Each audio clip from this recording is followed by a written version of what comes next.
confundir. Entonces vamos a hablar primero de lo que es la obstrucción intestinal.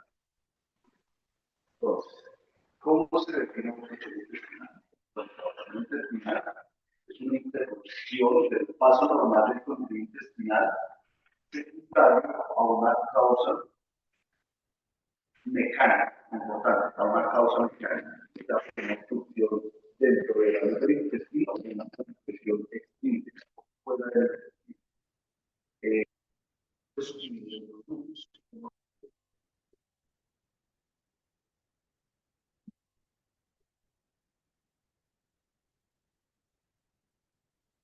sinónimo de pseudoobstrucción, que es a veces una de las cosas que a veces ocurre, que se tiende a confundir el término pseudoobstrucción con una obstrucción intestinal parcial.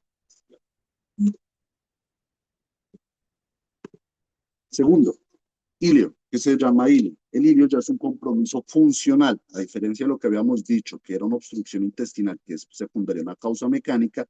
El ilio es secundario a un compromiso funcional del tránsito intestinal, secundario a múltiples causas. ¿Listo? Y tercero, el término pseudoobstrucción. El término pseudoobstrucción se refiere a un compromiso funcional severo, pero del colon.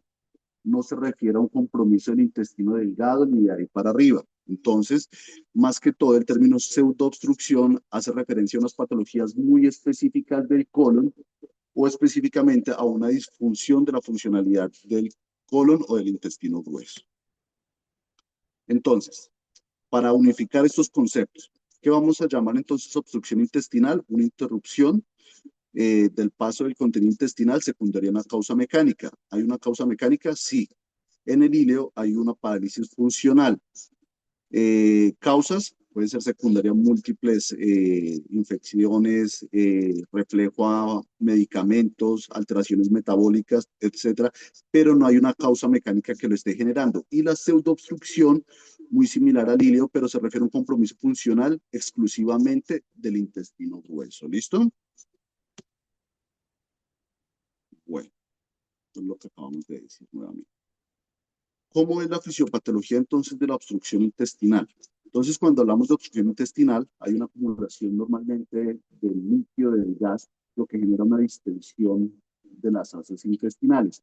Esta distensión va a su vez generar una compresión vascular y esta compresión vascular a su vez va a generar un isquemia intestinal.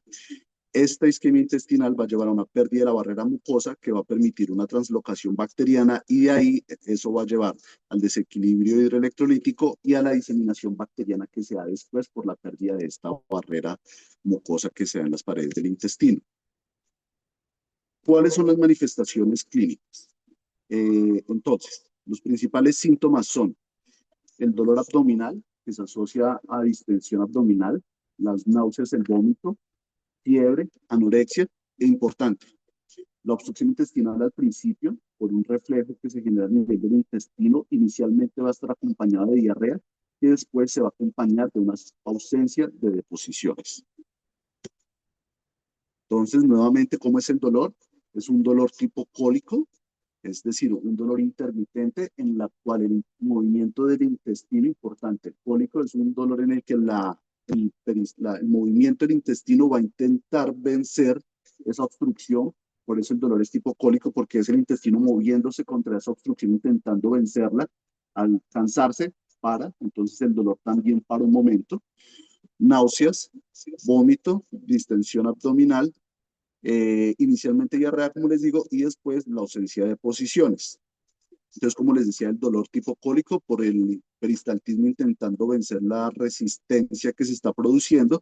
Inicialmente, cuando el dolor es, cuando no hay una localización clara, el dolor es visceral, es decir, es un dolor que es inespecífico, que no se logra localizar, y en la medida en que este dolor se va haciendo más inflamatorio, se va haciendo más constante, como vemos en los casos, por ejemplo, de la apendicitis, el dolor ya se va haciendo más localizado y se va haciendo más parietado. Entonces, cuando uno tiene también una obstrucción intestinal, pues hay que buscar irritación peritoneal, ¿no?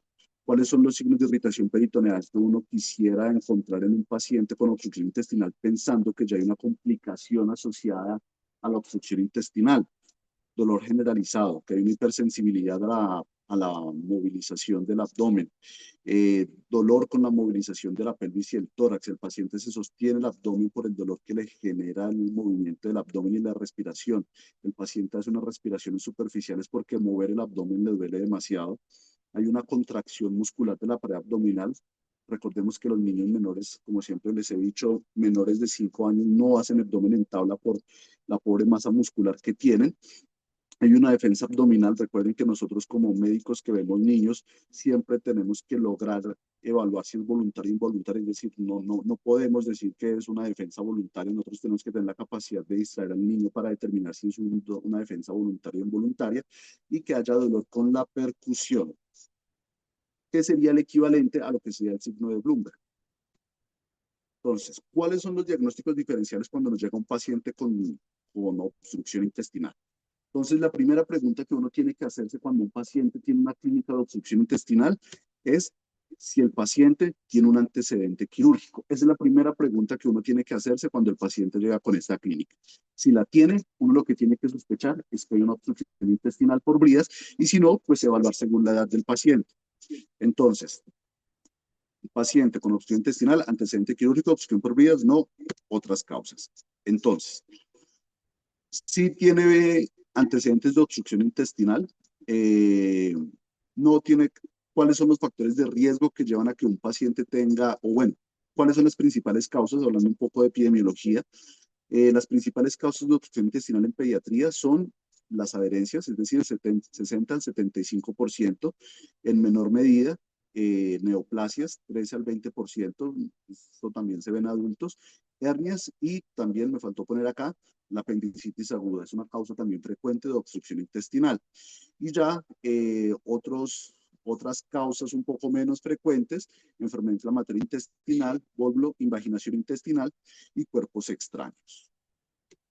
Pero cuando hablamos de edades, porque nosotros vemos niños que pueden pesar desde 1.500 gramos hasta niños que ya pesan hasta 100 kilos, entonces, según las edades, ¿cuáles son las principales causas que uno puede encontrar cuando no hay un antecedente quirúrgico de obstrucción intestinal? Entonces, en el recién nacido podemos encontrar pacientes con enterocolitis necrosante, si tienen los factores de riesgo, pacientes con enfermedad de Hirschsprung, pacientes con malrotación y válvulo y pacientes con hernias inguinales. Importante, por eso siempre les digo, revisar al paciente de la cabeza hasta la punta de los pies porque nos podemos encontrar con algunas sorpresas. De niños más grandes, los lactantes, podemos sospechar en la invaginación. Acuérdense que la invaginación es una sospecha también de obstrucción y no necesariamente siempre se acompaña de sangrado digestivo. El sangrado digestivo en la invaginación ya es un hallazgo más tardío de la progresión de la invaginación. Es decir, al principio de la invaginación puede manifestarse solamente con obstrucción intestinal, la malrotación y las hernias inguinales. En niños un poco ya más grandes, el divertículo de Meckel, que se puede invaginar también, la invaginación intestinal, púrpura. Aquí me falta poner un poco los tumores y apendicitis aguda ya comienza aquí a cobrar un poco más de importancia en los niños escolares y en los adolescentes ya la apendicitis aguda y los tumores intestinales.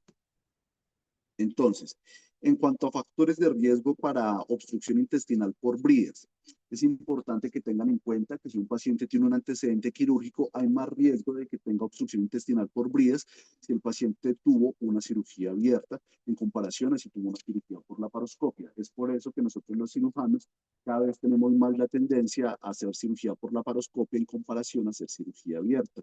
Porque, por ejemplo, acá la apendicectomía abierta tiene un riesgo de bridas de 1.5 en comparación a 0.2 cuando se hace por laparoscopia o la funduplicatura, por ejemplo, que es de 2.7 en comparación a 1.4 cuando lo hacemos por laparoscopia.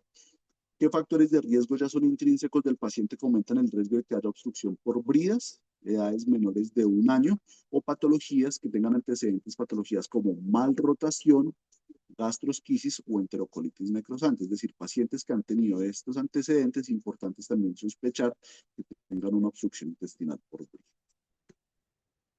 Cuando nosotros operamos a un paciente nos podemos encontrar distintos grados de severidad de las adherencias. Uno especifica de grado 0 a grado 4, digamos siendo la clasificación de Zuckel.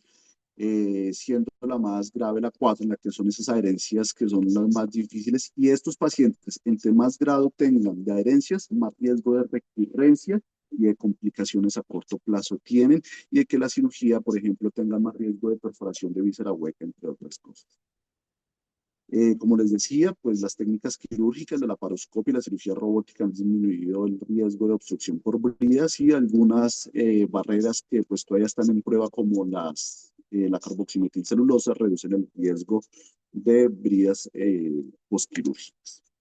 Entonces, cuando hablamos de pacientes pediátricos, las causas, entonces vamos a hablar de causas congénitas, también lo podemos hablar, causas inflamatorias infecciosas, causas secundarias y otras causas. Entonces, las causas congénitas: malrotación, invólvulo, divertículo de Meckel, hernia inguinal, causas inflamatorias infecciosas, apendicitis, invaginación o enfermedad inflamatoria intestinal, y ya secundarias a cirugías, digamos que más que iatrogénicas, pues asociadas a procedimientos quirúrgicos, adherencias o hernias secundarias, por ejemplo, las eventraciones en los pacientes postquirúrgicos, también hernias de la pared abdominal, y ya otras causas, cuerpos extraños principalmente.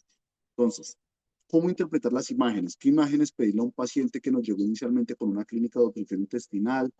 Entonces, el objetivo es identificar si hay alguna complicación. Primero, pues identificar la obstrucción, confirmar nuestra sospecha de obstrucción, y segundo, identificar si hay alguna complicación asociada.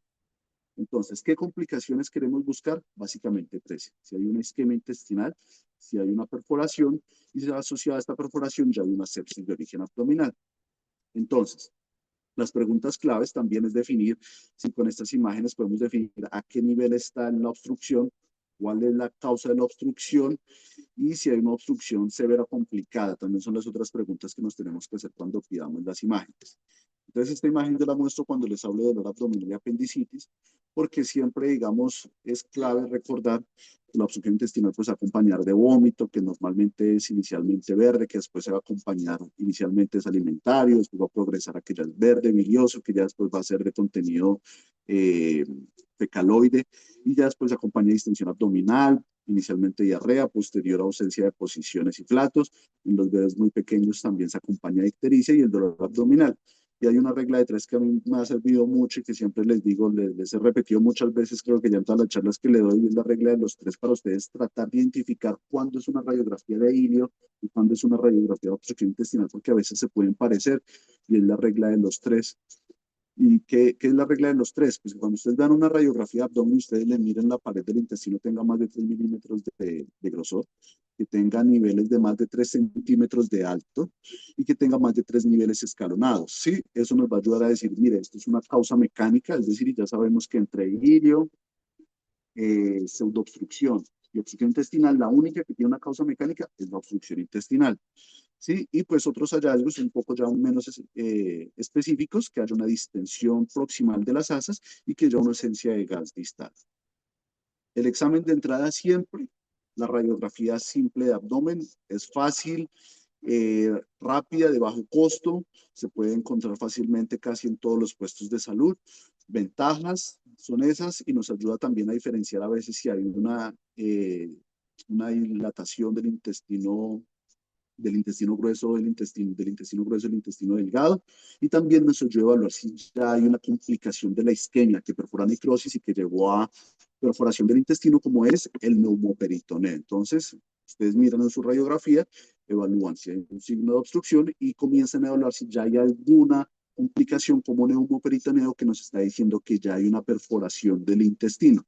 También hay otros signos, como el signo de filas de moneda, que es el que señala aquí la flecha amarilla, que se ve.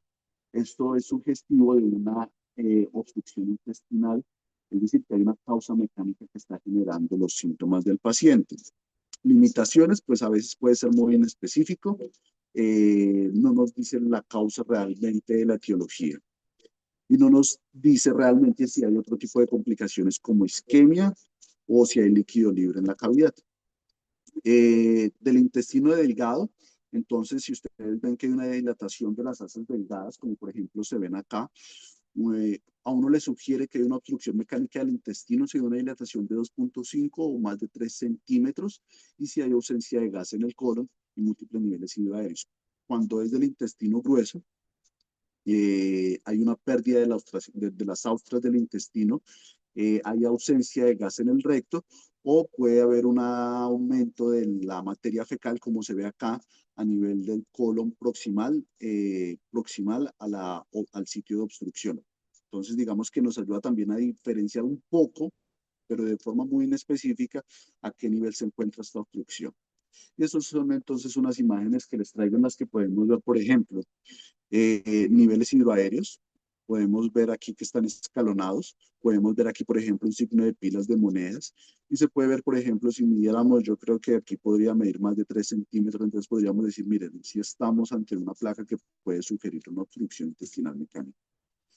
Esto, por ejemplo, uno podría decir, oiga, es una dilatación muy severa, que le sugiere a uno que es más como una dilatación muy severa del colon. Entonces se ve ahí el nivel hidroaéreo, la ausencia de gas proximal y ahí como esa dilatación tan severa que se tiene. Este, por ejemplo, es de un neonato, en la que lo que podemos ver, por ejemplo, es que se ve el neumoperitoneo, es decir, es un paciente que ya tiene una complicación asociada a la clínica de obstrucción que tiene, que lo que tiene es el neumoperitoneo. Entonces ya uno comienza a decir, aquí este paciente ya está complicado, él ya requiere un abordaje quirúrgico urgente. O la placa que clásicamente tomamos en la OSI neonatal, que es la placa con el rayo horizontal en la que se ve claramente el neumoperitoneo. También la placa nos ayuda a identificar, por ejemplo, en pacientes pequeños como los neonatos, la presencia de neumatosis para identificar si hay una causa, como la enterocolitis necrosante, como la causa de la obstrucción intestinal. Como aquí se ve el signo de la carrilera, que se ve el doble ala, que se ve la separación de las paredes del intestino, la neumatosis intestinal. Esa es una placa que lo puede confundir a uno, porque entonces uno dice, miren, se ven los niveles hidroaéreos, ¿cierto? Pero también yo veo gas distal. Y eso pasa con frecuencia, que uno a veces ve y dice, mire, tiene gas distal, tiene unos niveles, y el paciente llega con diarrea. Entonces ahí es donde la clínica manda. Y si tienen dudas, entonces cuando pasamos a otros exámenes que les voy a comentar más adelante.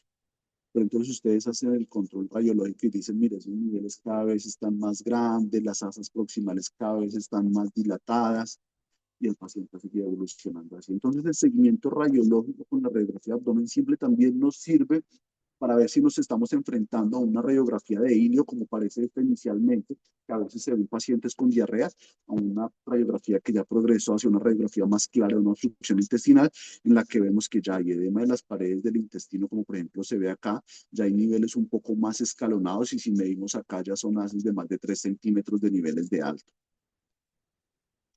La tomografía es un examen también que nos sirve principalmente en pacientes en los que no tenemos una causa, es decir, ya tenemos el paciente, ya tenemos el diagnóstico con la radiografía abdomen. Entonces tenemos dos grupos de pacientes. Tenemos el paciente que tiene las bridas, ya sabemos que la causa son las bridas, los antecedentes quirúrgicos, y tenemos el otro grupo en el que no sabemos cuáles son las causas. La tomografía nos va a ayudar a establecer cuáles son las causas. Ese es el segundo grupo. Entonces la tomografía es el examen que nos va a ayudar primero pues a identificar el nivel. Segundo, también nos va a ayudar a identificar si hay un compromiso de isquemia, de necrosis o de perforación. Y si hay alguna causa como por ejemplo tumores, apendicitis, entre otras cosas. Es un muy buen examen y la recomendación es que también se utilice medio de contraste oral para también tratar de identificar a qué nivel se encuentra la obstrucción. Entonces, como les decía, medio de contraste IV y el uso de contraste oral también nos va a ayudar a encontrar con más sensibilidad a qué nivel se encuentra la obstrucción. Ya después, entonces, otros estudios que nos van a ayudar. Bueno, pues tenemos el ataque. Tenemos entonces otros estudios, que son los estudios contrastados tipo radiografía de vías digestivas, tránsito intestinal y el colon por enema. Entonces, eso van a ir dependiendo qué causa le estamos sospechando a nuestro paciente cuando estamos sospechando, cuando no hay un antecedente quirúrgico. Y en el paciente con antecedente quirúrgico nos va a ayudar a determinar cuáles son los pacientes que requieren un manejo quirúrgico temprano. No sé si me explico en eso. ¿Sí? Es decir, los estudios contrastados en el paciente que tiene antecedente quirúrgico nos va a ayudar a determinar y a predecir cuáles son los que van a requerir cirugía y no van a responder tempranamente al manejo conservador. Y en los pacientes, en otro tipo de pacientes, ya vamos a ver cuáles causas, nos va a ayudar a identificar cuál es la causa de la obstrucción intestinal. ¿Me explico? Entonces, pacientes pequeños que estamos sospechando, por ejemplo, enfermedad de Hirschsprung, el colon por enema, es un estudio que nos va a ayudar a identificar si hay un cambio de calibre y esta es la causa. ¿Sí? Pacientes pequeños, ausencia de posiciones de varios días, llegó con el abdomen así extendido, ausencia de meconio de 2, 3 días, un colon por enema. Recuerden, y siempre les digo y les vuelvo a insistir en lo mismo, por favor, medios de contraste hidrosolubles siempre en niños, porque los medios baritados se impactan y después eso sacarlos del intestino, eso es un problema. Siempre medios hidrosolubles en niños, nunca utilicen medios baritados. ¿Listo? Eh, También nos sirve para determinar si las obstrucciones que tenemos en los antecedentes de los pacientes que tenemos obstrucción intestinal por vías, si es una obstrucción completa o incompleta. Lo habíamos dicho, ¿se acuerdan que decíamos que la obstrucción puede ser completa o incompleta? El medio de contraste, ¿cuál? El tránsito intestinal nos va a ayudar a determinar esto. Entonces, por ejemplo, colon por enema. Entonces, por ejemplo, el paciente acá podemos ver, en un paciente pequeño, podemos ver aquí el cambio de calibre en el colon. Y aquí se puede ver, por ejemplo, en un paciente con una estenosis postenterocolitis, que se puede ver que hay un cambio de calibre también en el colon por enema. Y pacientes, por eso les digo, ustedes se enfocan, se me olvidó poner ahí estenosis postenterocolitis en los pacientes pequeños, ellos también hacen obstrucción intestinal porque hacen los pacientes que tienen antecedente de enterocolitis, por razones que no sabemos, la mayoría tienden a hacer estenosis del colon izquierdo, de un lado completamente opuesto a donde normalmente hicieron la amenorrosis, que es del lado derecho. Entonces, esos pacientes que tienen antecedentes de enterocolitis, el colon por enema, gas anestesia, vomitando y eso, nos ayuda a determinar también si tenemos alguna estenosis en el colon que se causa de esta infección. ¿Cierto? Entonces, ya ahorita les voy a hablar un poco de los estudios contrastados de forma terapéutica. Entonces, ¿cómo debemos enfocar al paciente? Entonces, ¿por dónde empezar? ¿Pedir la intervención del cirujano? No, eso no es lo que tenemos que hacer. Lo que tenemos que hacer es organizar qué vamos a hacer con el paciente. ¿Listo? Lo que siempre les he dicho. Primero, identificar el problema, la obstrucción intestinal. Segundo, definir. ¿Es urgente? ¿Hay alguna complicación? ¿Hay algún otro problema que yo va a corregir previo a la complicación? Ustedes son los pacientes que están, los médicos que están en la cabecera del niño. Yo solo soy un interconsultante. Ustedes son los que están a cargo del niño, ustedes son los que lo van a manejar, ustedes son los que le van a corregir los electrolitos, los que le van a hacer el manejo inicial. Muchas veces no van a tener al cirujano ahí al lado, y ustedes tienen que darle el manejo inicial. Ustedes son los responsables y son muy juiciosos y yo creo que lo van a hacer muy bien. Entonces, lo han hecho bien y lo van a seguir haciendo bien, y lo van a hacer mejor. Y es clave que siempre que nos ayuden a ayudar al paciente en las mejores condiciones posibles, porque eso depende de dónde se enlace. Yo lo opero y yo se los tiro a ustedes allá en una cama en el 23, ustedes miran a ver cómo los. Entonces, ustedes son los que van a hacer el seguimiento del paciente. Entonces, es importante que ustedes estabilicen al paciente, yo lo llevo a cirugía y ustedes hagan el seguimiento del paciente. ¿Me explico? Entonces, no es que llegó obstruido, pasa la intervención del cirujano, no. Hay primero que estabilizar al paciente, hay que identificar si hay alguna complicación y hay que tratar de estabilizar al paciente lo más posible que se pueda. Ya entonces, historia clínica, examen físico, los paraclínicos y con eso ya definir la conducta. Entonces, paraclínicos. ¿Qué paraclínicos vamos a tomar? Entonces, todo paciente debe tener hemograma, todo paciente debe tener una PCR.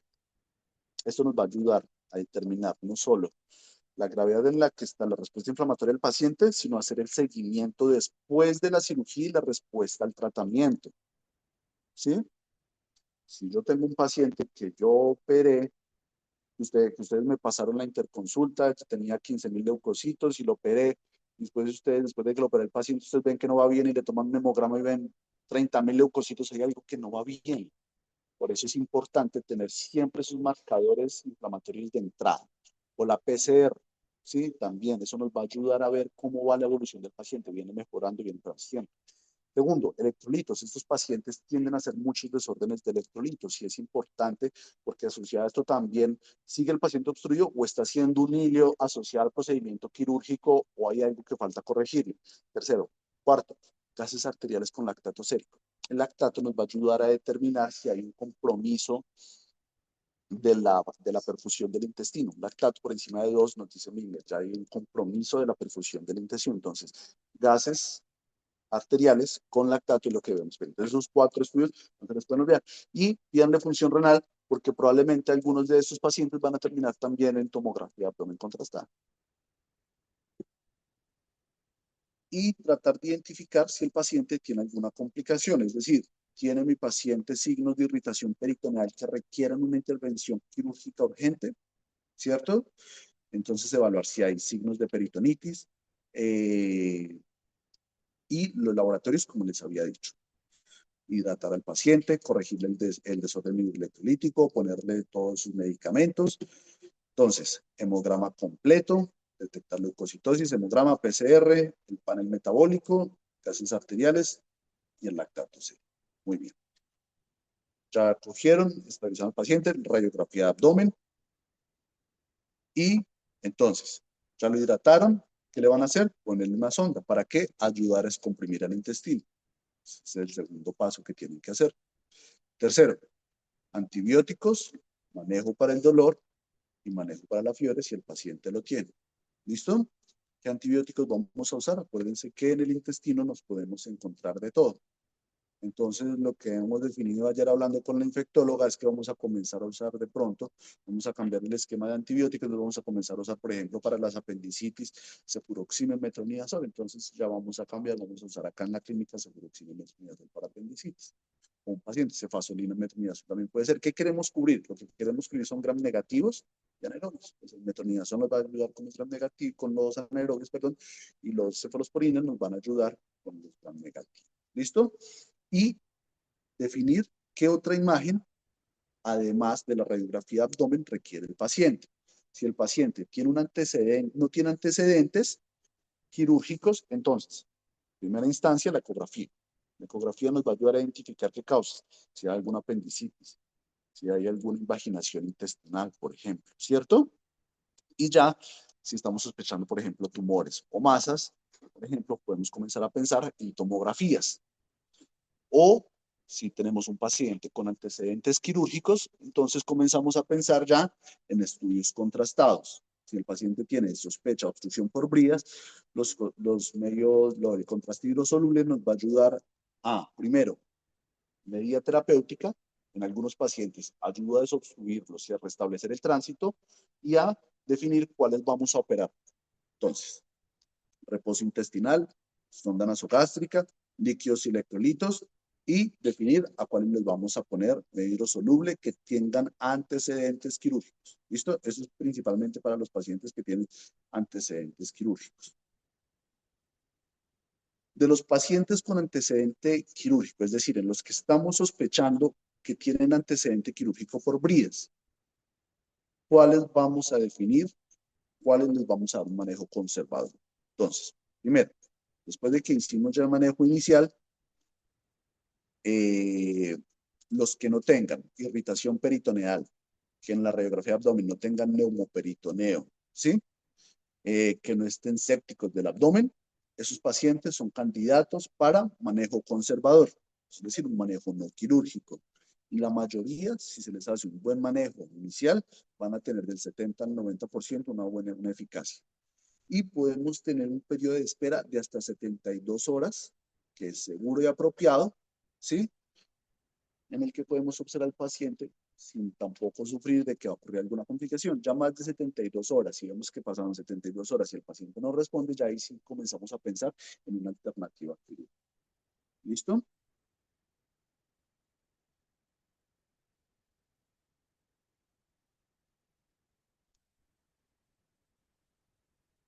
Yo creo que cada 24 horas está bien y según la evolución del paciente, me parece que cada 24 horas es una buena medida. Y nosotros definiremos qué cirugía le vamos a hacer, la parotomía, la paroscopia, Cada vez usamos la laparoscopia, hemos utilizado la laparoscopia en algunos casos de obstrucción y nos ha ido bien. Entonces, ¿qué pacientes ya no vamos a hacer manejo? Ya no vamos a hacer manejo conservador, sino vamos a definir como pacientes quirúrgicos. Entonces, los que ya definitivamente dijimos, miren, ya le hicimos manejo conservador, llevamos 72 horas, 42, 72 horas, nada nos respondió, eso se llama para cirugía. Siguiente. Pacientes que ya presentan un deterioro, ustedes ya le hicieron todo el manejo, nosotros lo hemos estado observando, no mejora, en el contrario, el paciente va peor, se va para cirugía. ¿Listo? Pacientes, ya que tienen evidencia de peritonitis, o por ejemplo, pacientes, acuérdense que también una causa es en las hernias. Entonces, el paciente que tiene esa hernia y que no reduce, nada, se va para cirugía porque tenemos bajo anestesia, bajo cirugía, que tener que reducir esa hernia y cerrar. ¿Listo? Y ya definiremos nosotros, pues, a cuáles les aplicamos la paroscopia, a cuáles. En 2017, los cirujanos de adultos mandaron publicaron unas guías para definir en los pacientes quirúrgicos, en los pacientes con antecedentes quirúrgicos, cómo manejar a estos pacientes con obstrucción intestinal. Y entonces ellos establecen un protocolo que vamos a revisar así rápidamente de, de cómo es el protocolo en urgencias de estos pacientes con antecedentes quirúrgicos. Porque realmente pues en niños no hay guías de esto. Entonces muchas cosas que a veces hacemos en niños, primero ya se probaron en adultos. Entonces, no sé si se puede ver. Bueno, sí se puede ver. Entonces, vamos a hablar un poco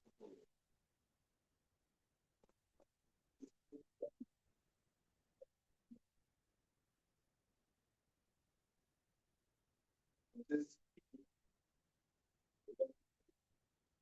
¿cierto? Entonces,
¿listo?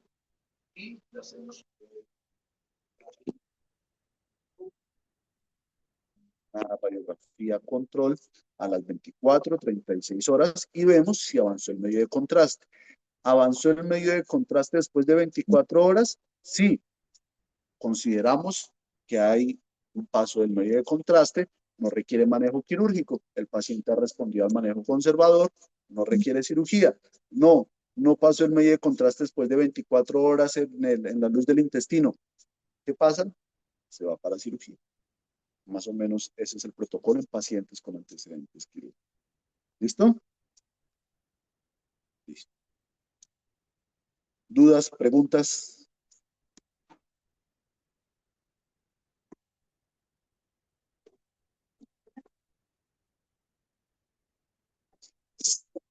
No, no tenemos un volumen, no, no hay un volumen en niños, no he encontrado un volumen. Eh, Alguna vez yo busqué a ver si había un volumen en niños y es difícil encontrarlo, eso varía mucho dependiendo de la edad. Pero sí le tengo ese dato, sí se lo tengo, venga, yo se lo busco. Yo alguna vez también lo busqué.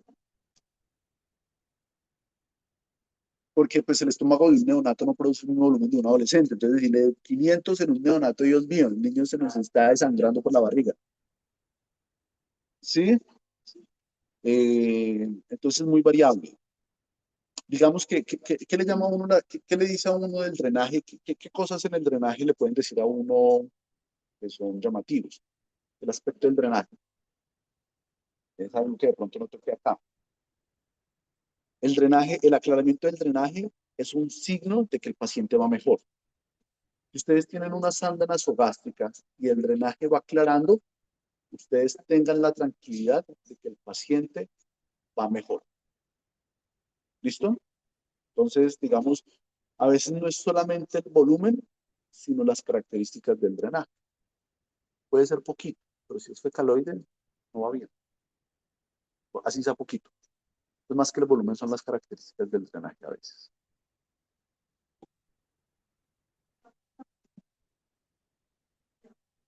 Llevamos un par, sí. Llevamos un par.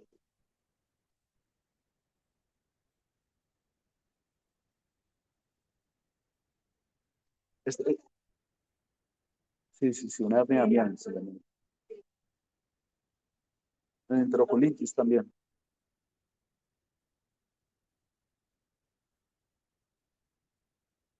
Sí, sí, sí. Sí.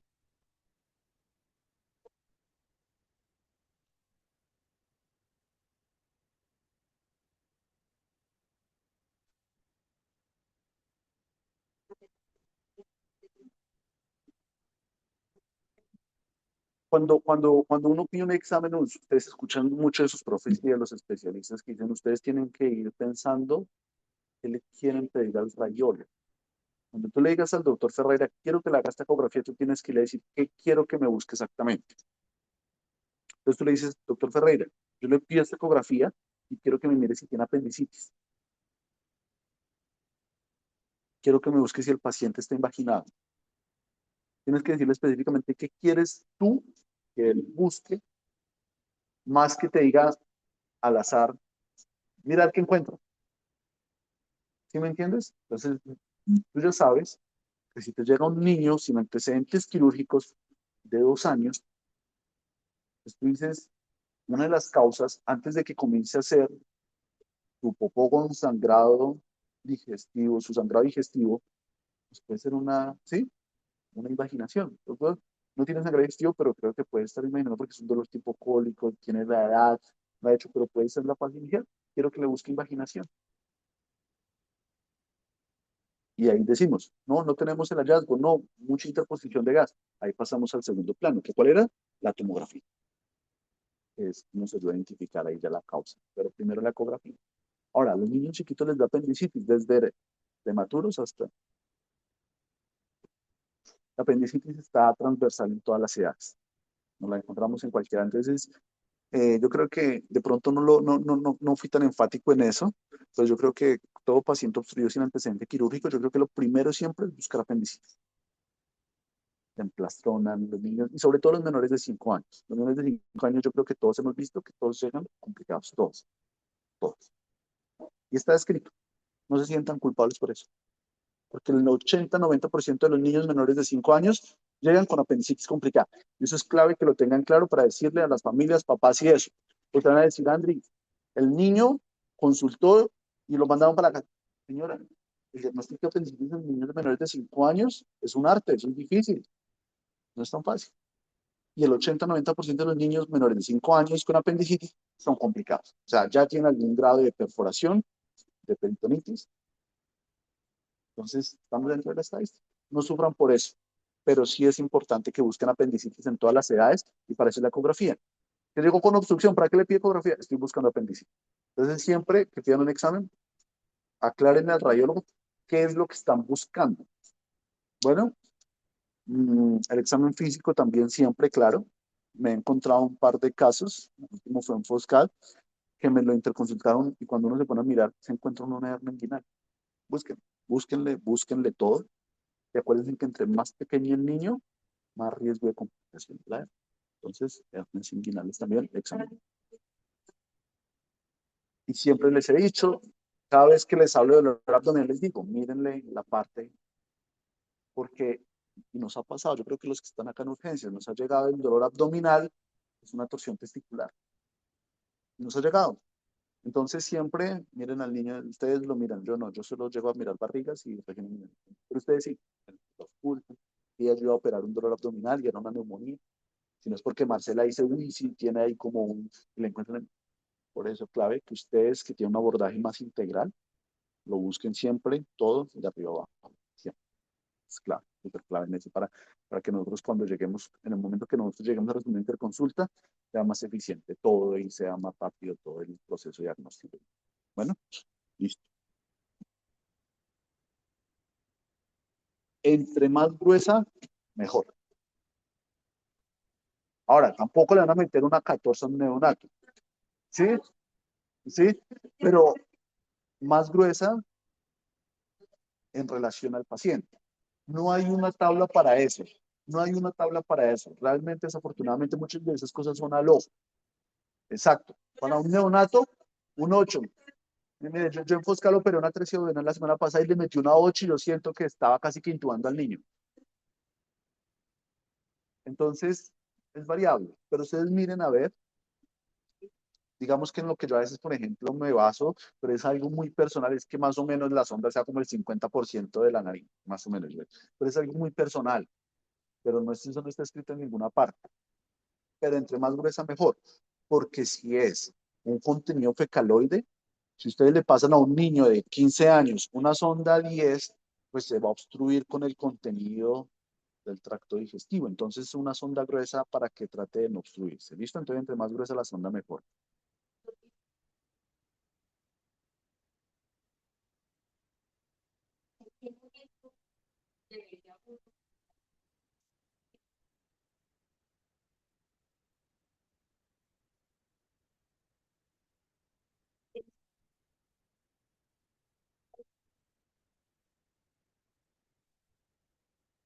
Eso tampoco está escrito en ninguna parte y eso varía dependiendo del hospital al que usted va.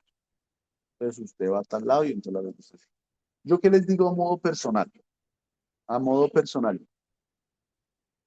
y creo que así lo hemos manejado acá en San Luis y he visto que se maneja así, me parece que está bien, y es inicialmente hacer un pinzamiento de la sonda. Se le inicia primero una dieta líquida y si el paciente no se distiende, no vomita y tolera los líquidos, ese es el momento para retirar ya la sonda.